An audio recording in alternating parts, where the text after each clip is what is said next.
এই যে ঝুলা ঝম্পর নিয়ে বেরিয়ে পড়েছি।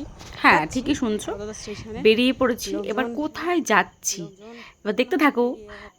ওই যে অঙ্কিতা চলে এসছে। এবার এটাকে কি বলে, এটাকে কি বলে, এটাকে কি বলে অসভ্যতম, আর এটাকে কি বলে, মানে লোকটার উপর আমার যত উদ্ভট জিনিস আমার সাথেই হয়, আর উদ্ভট লোকজনও আমার কপালেই জোটে। তো যাই হোক, এই যে ওনার কথাটা বলি, ওনার মুখটা অতটা দেখা যাচ্ছে না, কিন্তু উনি খুবই ভালো ব্যবহার। যেহেতু দুটো মেয়ে উঠেছিল, একবারের জন্য তাকাননি। এরকম মানুষ তো পাওয়া যায় না আজকাল। তো যাই হোক, এই যে আমাদের মন্দির, তারপরে চলে এসেছি আমরা কোথায়, রামনগর ঘাট। আর এই রাস্তাটা আমি প্রথমবার গেলাম, আর এই স্টেশনটাও বেশ উন্নত, বেশ ভালো লেগেছে আমার।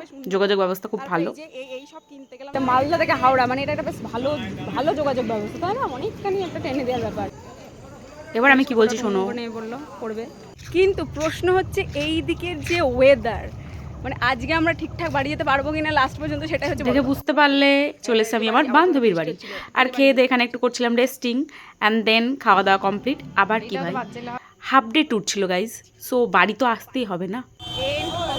তো অবশেষে আমার সাথেই ঘটে এইসব, কাদায় পা যাচ্ছে তাই।